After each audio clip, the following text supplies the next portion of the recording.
सोत्सुकम् श्रीमद् रामहर्षणदेवाख्यम्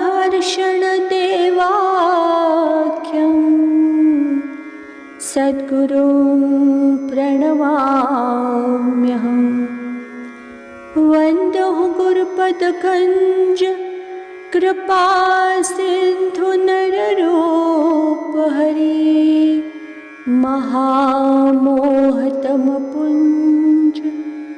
जासुवचन रविकर निकर।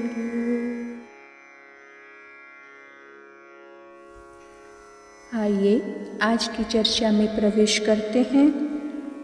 सूत्र संख्या 194।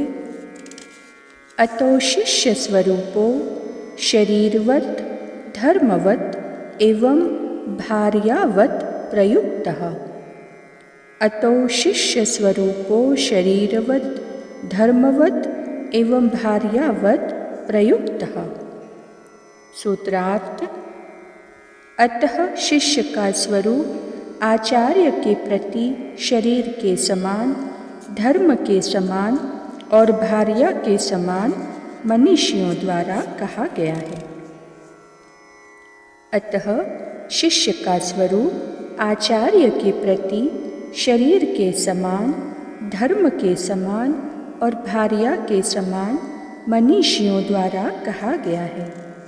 व्याख्या: जैसे शरीर शरीरी की प्रेरणा से शरीरी के ही लिए चेष्टा करता है और शरीरी के ही अधीन बना रहता है तथा शरीरी के बिना स्वयं को नहीं सहता, वैसे ही शिष्य को आचार्य श्री की इच्छा के अनुकूल चलने के स्वभाव वाला होना चाहिए और उसकी संपूर्ण चेष्टाएं आचार्य सुख के लिए ही हों, अर्थात शिष्य की चर्या से आचार्य का मुख कमल विकसित बना रहना चाहिए।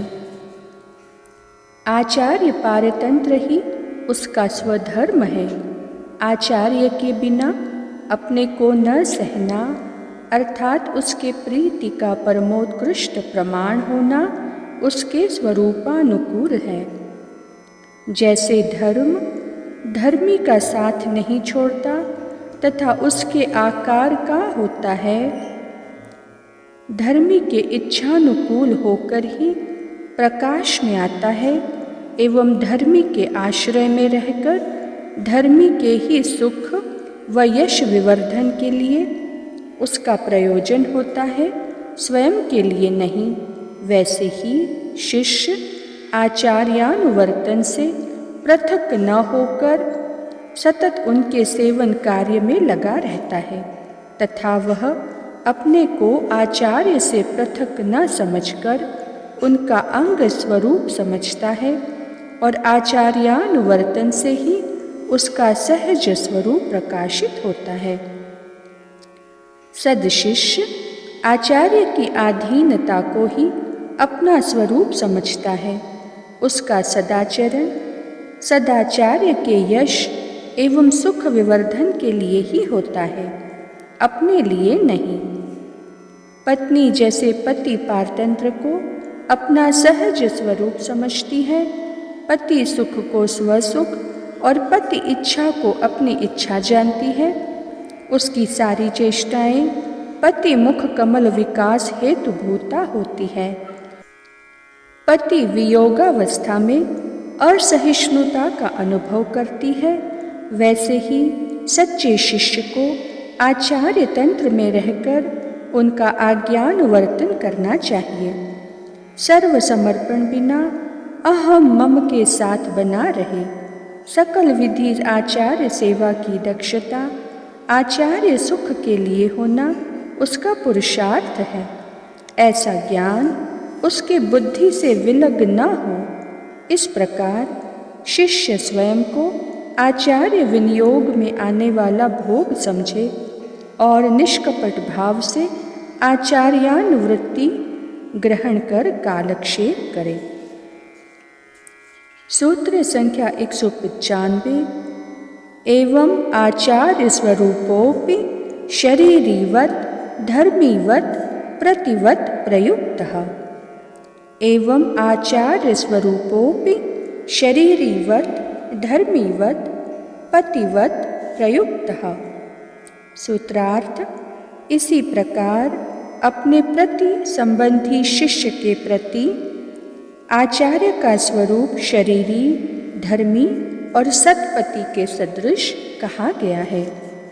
व्याख्या: जैसे शरीरी अपने शरीर के सब अंगों को सर्वभावेन स्वस्थ और सुखी रखने का प्रयास सजग होकर सदा करता रहता है तथा शरीर के दुखी होने से शरीरी भी दुख से अभिभूत हो जाता है, वैसे ही सदाचार्य का भी कर्तव्य होता है कि शिष्य के हित और प्रिय करने का सदा स्मरण रखे, भव दुख से छुड़ाकर भगवत भाव रूपी स्वास्थ्य प्रदान करे तथा भगवत रस की अनुभूति जनित आनंद का अनुभव कराने के प्रयास से कभी पृथक न हो। शिष्य को भवरोग से ग्रसित देखकर स्वयं दयावश द्रवीभूत होकर भवरोग चिकित्सक श्री राम जी की शरणागति करें, जिससे शिष्य स्वास्थ्य लाभ कर सके। जैसे धर्मी के स्वरूप के भीतर का भाव ही धर्म के रूप में प्रकाशित होता है तथा धर्मी धर्म से गत भेद होकर उसका साथ कभी नहीं छोड़ता, उसी प्रकार आचार्य स्वरूप की अंतःस्थिति एवं सदाचरण ही शिष्य के भीतर बाह्य प्रकाशित होते हैं और सदाचार्य सद शिष्य का साथ कभी नहीं छोड़ते। श्री परमाचार्य श्री स्वामी रामानुजाचार्य जी की वार्ता स्मरण करने योग्य है। उन्होंने कहा था कि जैसे यज्ञोपवीत और त्रिदंड मुझसे छोड़े नहीं जा सकते, वैसे ही इन्हीं के समान दाशरथी दास और कुरेश पृथक नहीं रह सकते मुझसे। जैसे सतपति सतपत्नी से अभेद भाव को प्राप्त होता है तथा उसकी देह यात्रा की चिंता रखता है, सभी धर्मों का आचरण साथ साथ करता है, वैसे ही सद्गुरु सत्शिष्य को अपनी आत्मा ही समझते हैं और उसकी आत्म यात्रा विषयक सामग्रियों को प्रदान कर करके उसे निश्चिंत बनाए रहते हैं तथा साथ साथ परमार्थ साधन में संलग्न एक दूसरे के पूरक बने रहते हैं।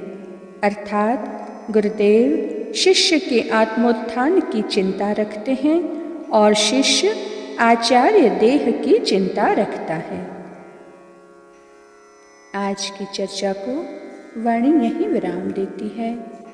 श्री सद्गुरुदेव भगवान की जय।